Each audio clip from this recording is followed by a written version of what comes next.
Ok, ¿qué tal? Bienvenidos a un nuevo video de especialidades quirúrgicas. Aquí vamos a hablar de los cánceres urológicos. Entonces, para comenzar, vamos a empezar hablando de cáncer de próstata.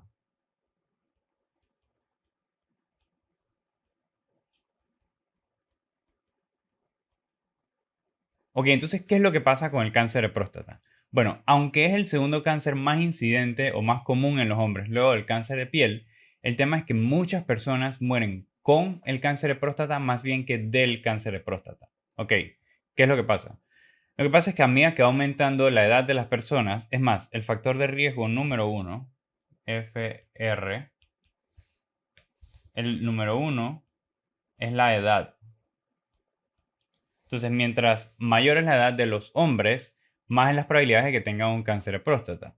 Entonces, imagínense el caso, por ejemplo, un paciente masculino de 85 años de edad, tiene falla cardíaca, etcétera, complicaciones, hospitalizaciones y termina falleciendo. En la autopsia le encuentran un cáncer de próstata y eso puede ser relativamente común. Tenía un cáncer de próstata localizado, no tenía signos de invasión ni nada, y eso es lo que termina pasando con muchos pacientes con cáncer de próstata. Mueren de otras condiciones más bien que del mismo cáncer. Entonces ahí vienen los conflictos de cuándo hacerle screening a los pacientes, cuándo no hacerle screening, porque verdaderamente cuál es el beneficio, pues. Entonces, eso es uno de los temas con cáncer de próstata. Ok, siguiendo hablando de los factores de riesgo, el factor número uno es edad, otro puede ser historia familiar, otras mutaciones genéticas como BRCA2 y también ascendencia afroamericana.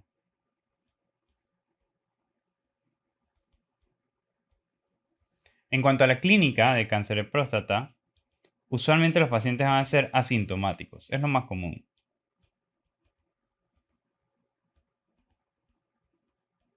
La otra posibilidad es que tengan síntomas urinarios. Los síntomas urinarios van a ser los mismos síntomas que parecidos a hiperplasia prostática benigna. Los pacientes pueden tener retención urinaria si el tumor crece bastante, que no es lo común porque realmente los tumores de próstata usualmente son más periféricos, entonces usualmente no producen muchos síntomas. Pueden causar hematuria, incontinencia, o incluso dolor en flancos si causa mucha obstrucción, pero esta es la parte menos frecuente de los cánceres de próstata. Y claro, si el cáncer de próstata se vuelve metastásico, entonces va a ir a hueso y causar dolores óseos. En la espalda baja es usualmente el primer lugar donde hace metástasis. Y hablando de la localización de los cánceres de próstata, si yo me imagino que esta es la próstata, por decirlo así, y vamos a decir que lo morado es por donde viene el tracto urinario, el 75% de los cánceres van a ser posteriores. Esto va a ser el 75% de los cánceres. Y el 25% van a ser anteriores. Y bueno, entonces, ¿por qué esto es importante? Bueno, para eso vamos a la parte del diagnóstico. Lo que pasa es que el diagnóstico, usualmente las primeras dos cosas que se hacen es tomarle un PSA a un paciente y si tiene la PSA elevado, entonces hacerle tacto rectal. Lo que pasa es que yo voy a sentir una masa anormal en el tacto rectal si la masa está posterior, que será el 75% de los casos, pero el tacto rectal no siempre me ayuda porque si la masa es anterior, entonces no la voy a detectar. Entonces vamos a hablar diagnóstico. Bueno, lo primero va a ser un PSA. De PSA, como dice su nombre, es antígeno específico prostático. Por tanto, solo lo produce la próstata. Los niveles normales de PSA están usualmente a menor a 4, es lo más normal. Y entonces, si uno tiene niveles mayores a 4, uno sospecha que el paciente tiene cáncer de próstata. Pero las cosas al final no son tan sencillas. Hay muchos falsos negativos y muchas otras causas de tener un antígeno prostático elevado. Por ejemplo, si uno tiene los niveles de PSA entre 4 y 10, la posibilidad de tener CA de próstata sería de 25%. Y si uno tiene los niveles de PSA mayores a 10, entonces la posibilidad de tener un cáncer de próstata sería un 50%. ¿Cuáles son otras causas que elevan el antígeno prostático específico? Hiperplasia prostática benigna lo puede elevar, una prostatitis lo puede elevar, una infección de vías urinarias inferiores lo puede elevar, y hasta manipulación haciendo un tacto rectal puede elevar el antígeno prostático específico. Entonces, tener niveles elevados de PSA arriba de 4, básicamente lo que me dice es seguir evaluando al paciente con otros tests para llegar a una conclusión. Otra cosa, un PSA menor a 4 no excluye cáncer de próstata. Hay varios pacientes que tienen los niveles de PSA entre 2.5 y 4 y les hace un tacto rectal, sienten un nódulo, les toman la biopsia y es cáncer de próstata. Entonces, también tener eso en consideración. Por los diferentes casos de falsos positivos que existen con PSA arriba de 4, yo también le mando un urinálisis al paciente en la evaluación inicial para descartar que tenga cualquier hallazgo de infección, pues si tiene hallazgo de infección me apunta hacia algo que no es cáncer de próstata. Ok, adicional con esto, ¿qué otra modalidad diagnóstica tengo? Resonancia magnética multiparamétrica. Resonancia magnética, voy a poner MPD multiparamétrica. Este es el examen de imagen preferido para poder ver la próstata. Con esto yo puedo detectar dónde está el tumor, qué tanta extensión tiene, etcétera. Y también incluso la resonancia me puede guiar la biopsia. Usualmente cuando hablamos de tomar biopsia, uno piensa en una biopsia transrectal, con ultrasonido transrectal. Pero la resonancia ahorita está siendo un poco mejor que el ultrasonido transrectal. Ok, entonces en cuanto al tercer paso diagnóstico está la toma de biopsia.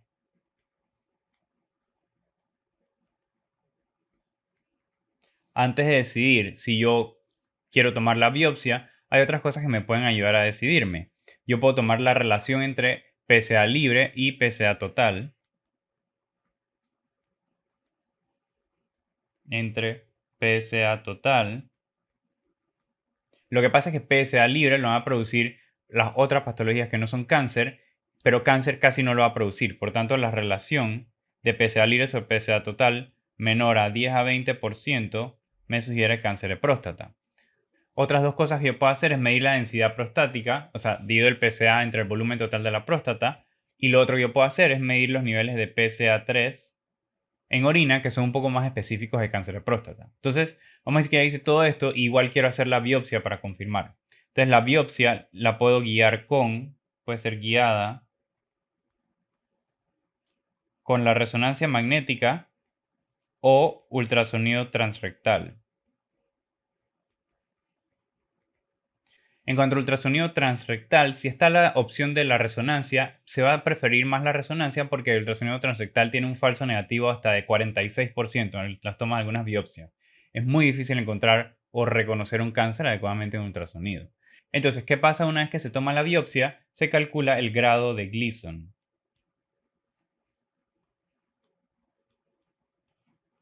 Esto es básicamente una escala patológica en donde se toma las dos imágenes histológicas donde confirmo que hay cáncer y entonces los grados histológicos más avanzados les pongo esos puntajes. Entonces yo le pongo un 1 si la lesión es 100% benigna y yo le pongo un 5 si la lesión es bastante maligna. Entonces el puntaje de Gleason se suma de cada imagen patológica, les dije que agarrábamos dos, y entonces uno agarra por ejemplo 1 más 1, 2 o 3 más 4, 7. Entonces así uno agarra el puntaje. El puntaje va de 2 a 10. Entonces, ¿de qué me es útil el grado de Gleason? Bueno, si el puntaje es menor de 6,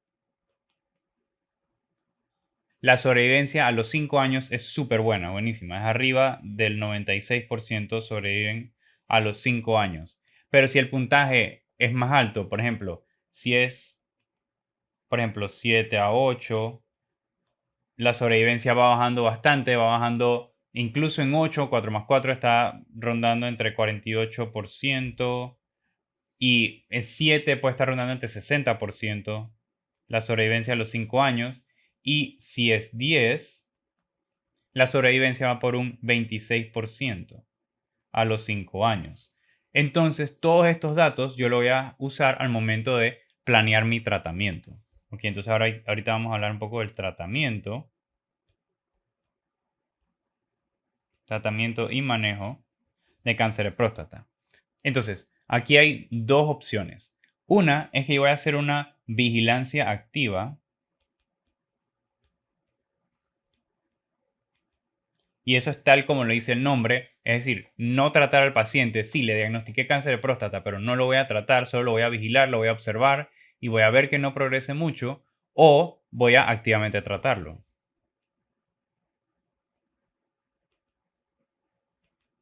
¿Cómo yo decido esto? Bueno, el primer punto a tomar es cuál es la expectancia de vida de este paciente.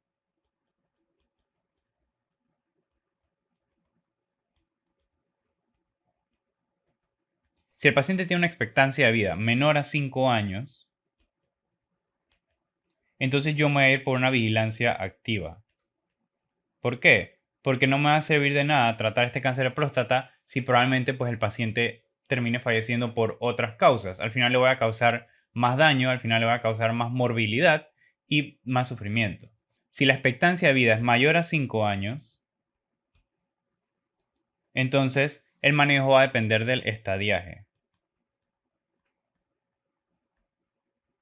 Si el estadiaje es un estadiaje localizado, más bajo riesgo, entonces también iría por vigilancia activa. ¿Qué es vigilancia activa? Hacer al paciente seguidamente PSA, tacto rectal, resonancia magnética. Si el estadiaje es también localizado, pero de moderado a alto riesgo,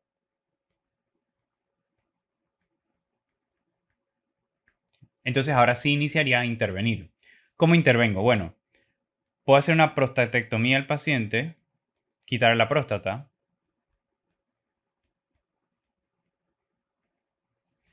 o darle radioterapia.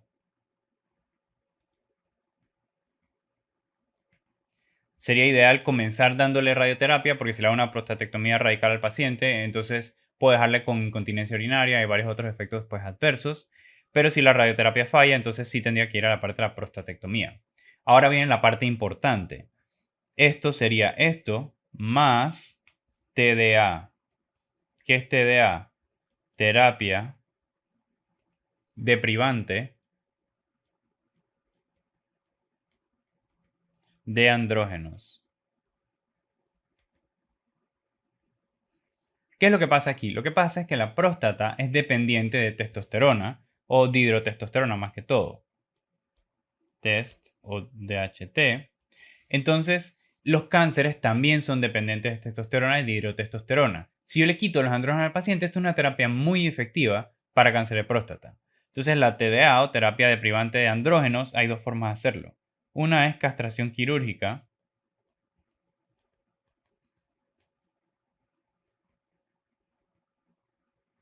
Y esto es así mismo, como lo dice, quitar los dos testículos, una orquiectomía bilateral, y entonces de una vez van a caer los niveles de testosterona, y lo otro es hacer una castración médica.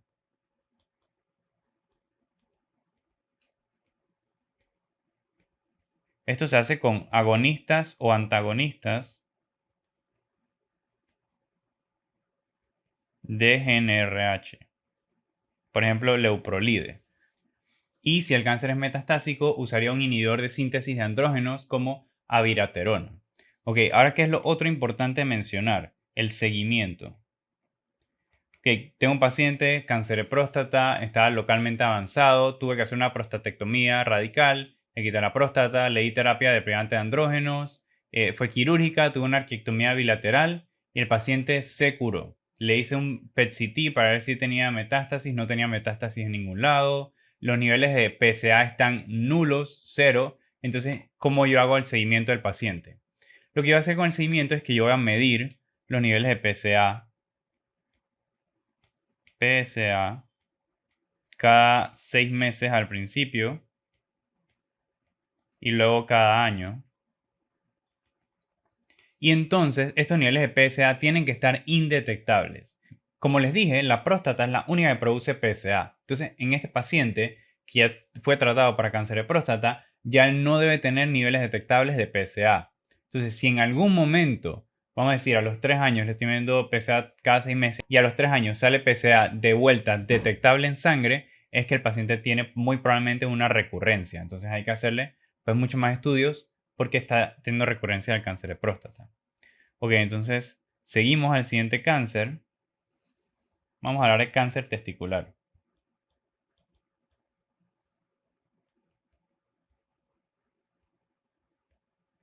En cáncer de próstata habíamos hablado que en edad, esto es masculinos, mientras mayor edad, más la incidencia, esto a partir de los 50 años.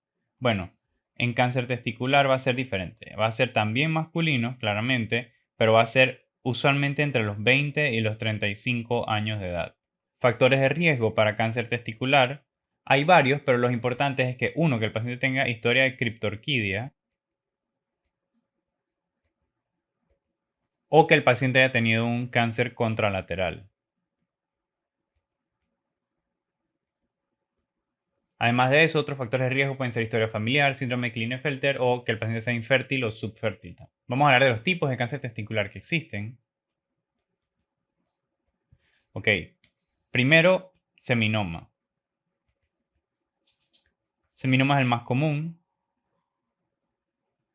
Hasta un 40% de los pacientes de cáncer testicular tienen un tipo de seminoma. Hay dos laboratorios que me interesan en todos los tipos de cáncer testicular, que son AFP y HCG, que bueno, en el caso de seminoma van a estar negativos, pero hay algunos cánceres que lo van a tener positivos y van a indicar a ese tipo de cáncer. Y entonces específico de seminoma es un cáncer que crece lento, tiene metástasis tardías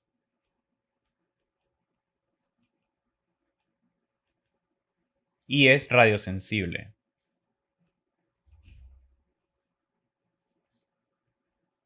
Es decir, que tiene un buen pronóstico. Por otro lado, vamos a hablar del carcinoma embrional.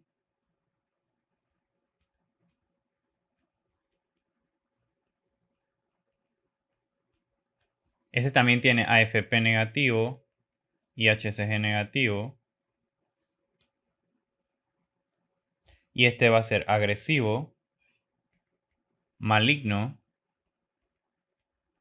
y con metástasis temprana.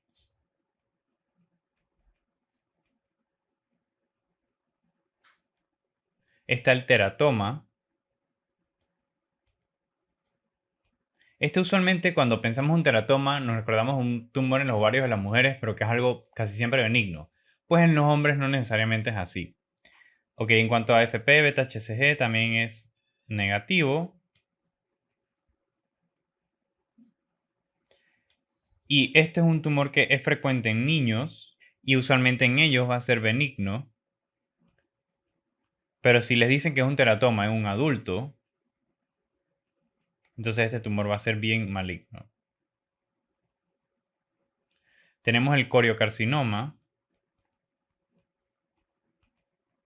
Y ahora sí vamos a la parte de las hormonas. En coriocarcinoma, AFP va a estar negativa, pero beta HCG va a estar muy, muy elevado.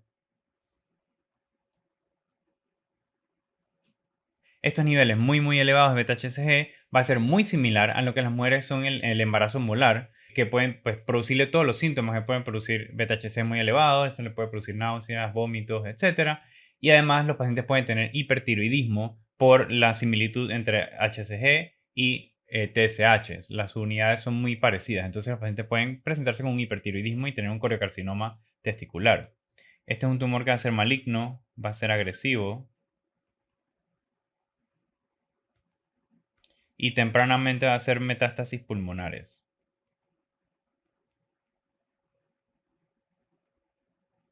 Además tenemos el tumor del saco vitelino.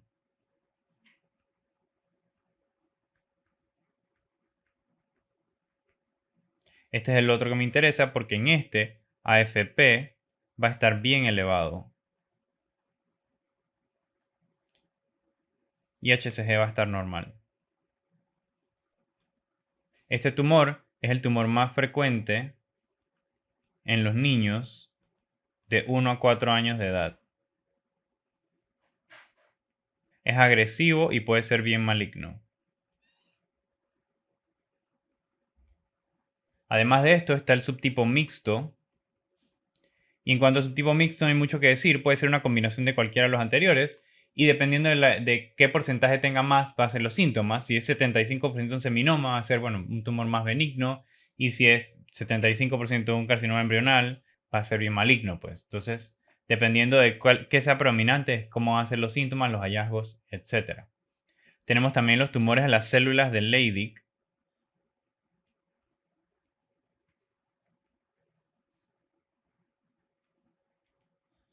Aquí este básicamente lo que va a hacer es que va a producir exceso de testosterona, pero en los hombres eso no va a ser pues tan notorio. Y lo otro es el tumor de células de Sertoli.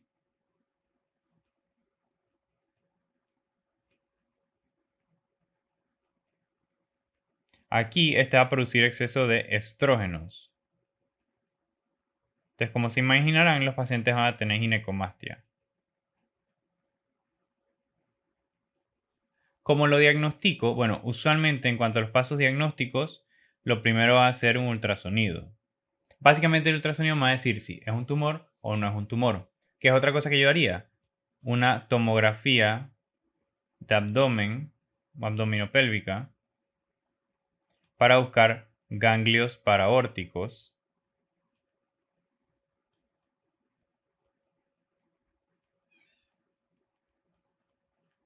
y también una tomografía de tórax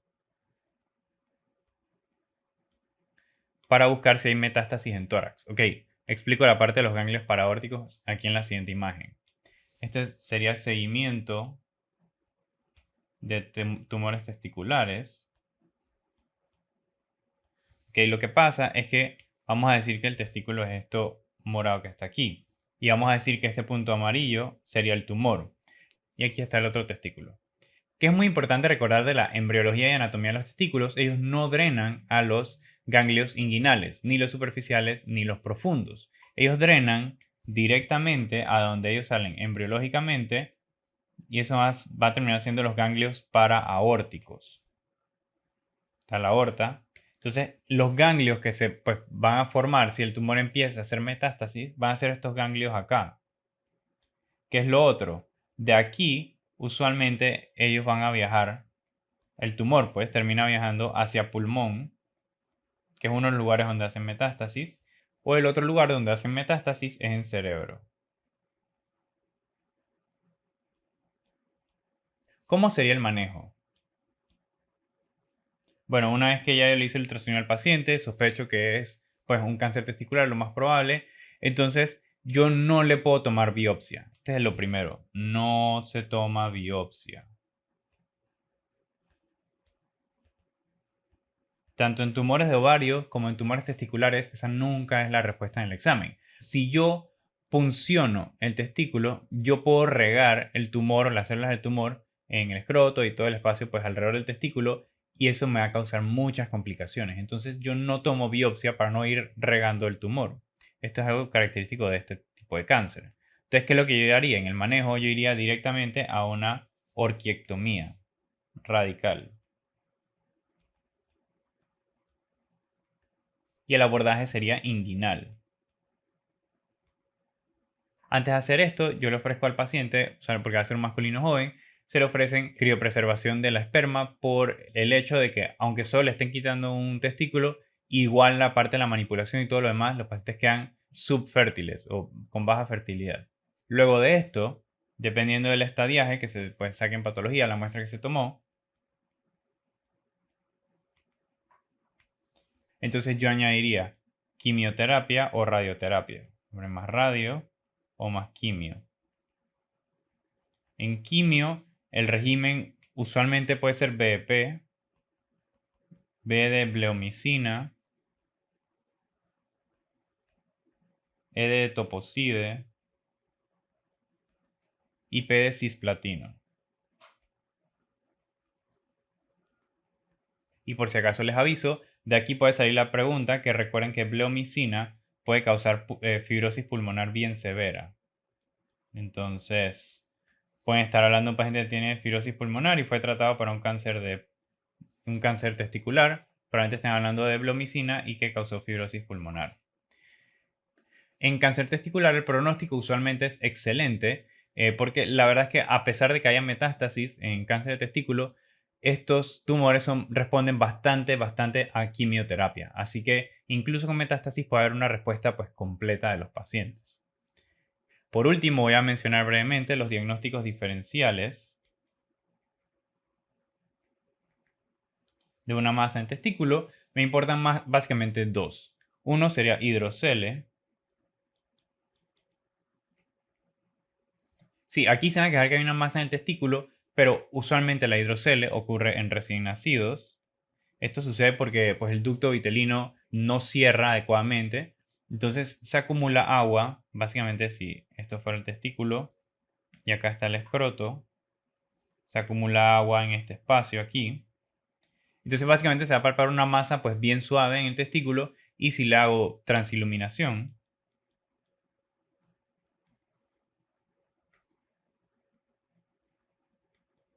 va a ser positivo. Es decir, le pongo una luz, como es agua, entonces se va a ver rojo a través de esto. Eso es uno de los diferenciales. El otro diferencial es varicocele. Venas varicosas en el testículo. ¿Qué tips me pueden ayudar a hacer que es varicocele? Bueno, uno, esto cambia con la posición.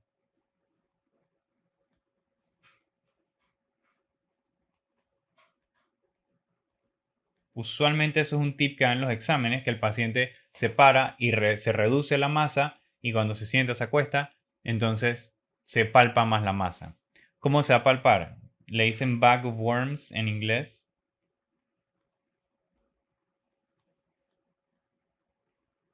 O sea, una bolsa de gusanos y pues así mismo se palparía una varicocele y va a ser más común en el lado izquierdo.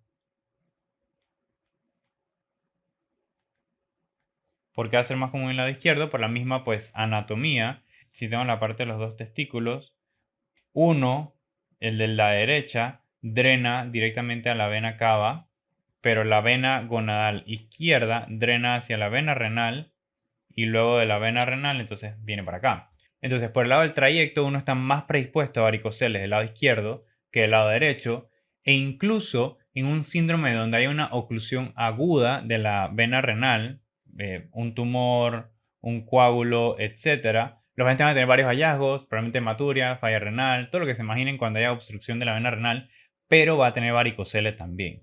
Entonces, usualmente son del lado izquierdo esto. Se palpa con una bolsa de gusanos, cambia con la posición. Ultrasonido son muchas venas dilatadas. Entonces eso hace que el paciente sea más subfértil o infértil, por tanto se opera para mejorar la parte de la fertilidad.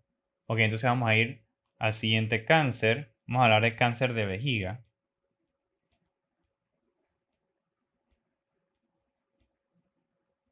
Este también es más común en hombres que en mujeres. La incidencia es alrededor de los 60 a 70 años de edad.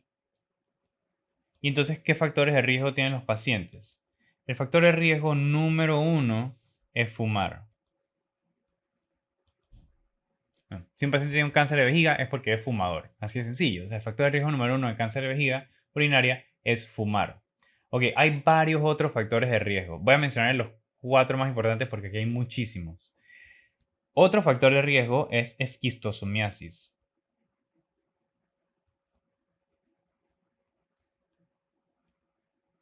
Eso se ve más que todo en África y en Medio Oriente. Lo que pasa es que los pacientes, pues por el agua contaminada, etcétera, se infectan con schistosoma hematobium. Entonces, como se infectan, el viaja a la vejiga urinaria y causan inflamación crónica. Inflamación crónica, inflamación crónica, inflamación crónica por años y años y años, ya 15, 20 años después de tener esa inflamación crónica, entonces los pacientes empiezan a desarrollar un cáncer de vejiga. Además, varios carcinógenos son predisponentes para desarrollar pues, un cáncer de vejiga. De esos me importa bastante benzidina y tinte de anilina. Y también puede ser iatrogénico en el sentido de que yo le estoy tratando el cáncer a un paciente con ciclofosfamida. Y ciclofosfamida me puede predisponer a un riesgo de que un paciente desarrolle cáncer de vejiga. ¿Cómo va a ser la clínica?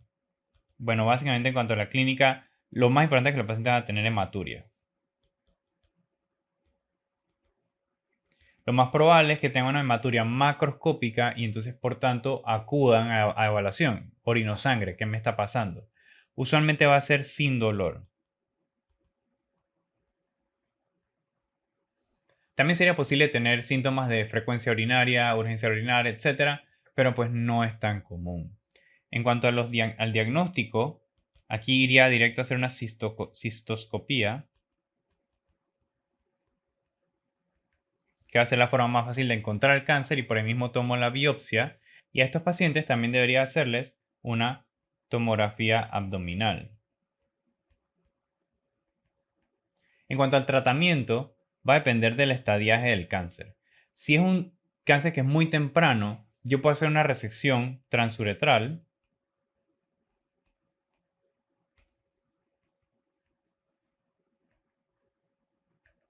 Vamos a decir que es un cáncer transicional que está solamente en la mucosa. Solo con una resección transuretral estoy bastante bien. Que puede ser más.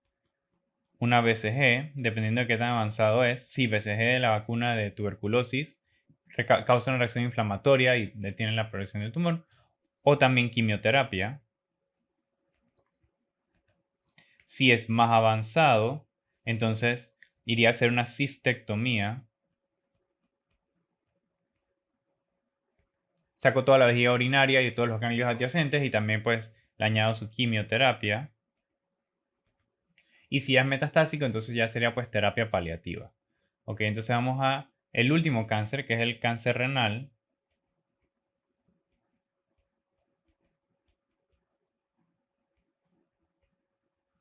La incidencia es usualmente alrededor de los 55 a 74 años de edad. Este es un cáncer que tiene bastantes factores de riesgo: fumar, obesidad, exposición ocupacional a cadmio, asbestos, pues, etc. Realmente lo que me importaría mencionar de este cáncer es que está asociado a ciertas condiciones genéticas. De esas, dos importantes. Una es von Hippel-Lindau. Von Hippel-Lindau, un 40% desarrollan cáncer de células renales. Y el otro es esclerosis tuberosa, que un más o menos 5% desarrollan cáncer de células renales. En cuanto a la clínica, la triada que usualmente presentan en este paciente es que es un paciente que tiene hematuria, dolor en flanco y masa renal palpable.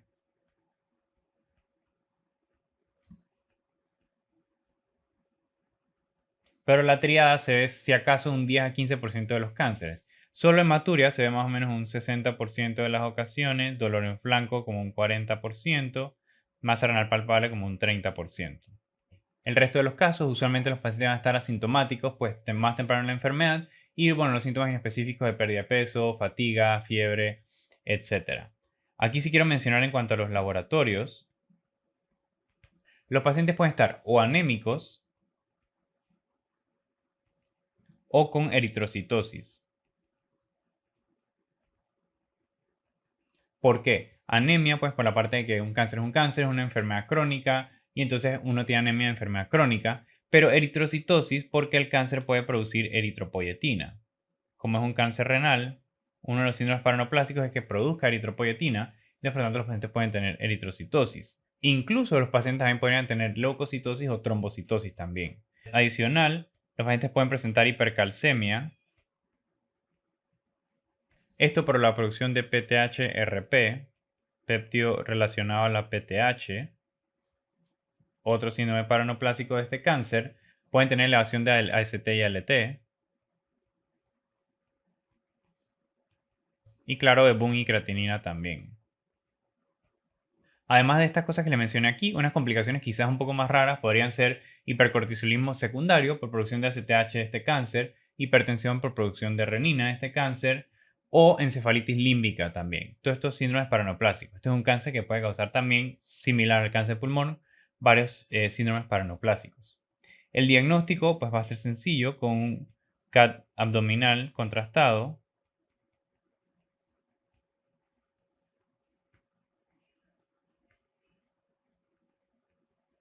De segunda opción, en un paciente que no se podría hacer un CAT, podría usar un ultrasonido o podría usar una resonancia magnética. Y entonces, en cuanto al tratamiento de este cáncer, va a ser con una nefrectomía. Ahora, yo decido si hacer una nefrectomía parcial o total, radical, dependiendo de la extensión del tumor. Claro, en el mismo CAT yo vería, ok, hay extensión a la vena renal o a la vena cava inferior, etc. Realmente el único tratamiento definitivo es quirúrgico en este paciente, o sea, sí o sí hay que operarlo. Y no es tan útil la radioterapia ni la quimioterapia, así que uno se ayuda aquí con anticuerpos monoclonales, que son bastantes, así que no los voy a mencionar.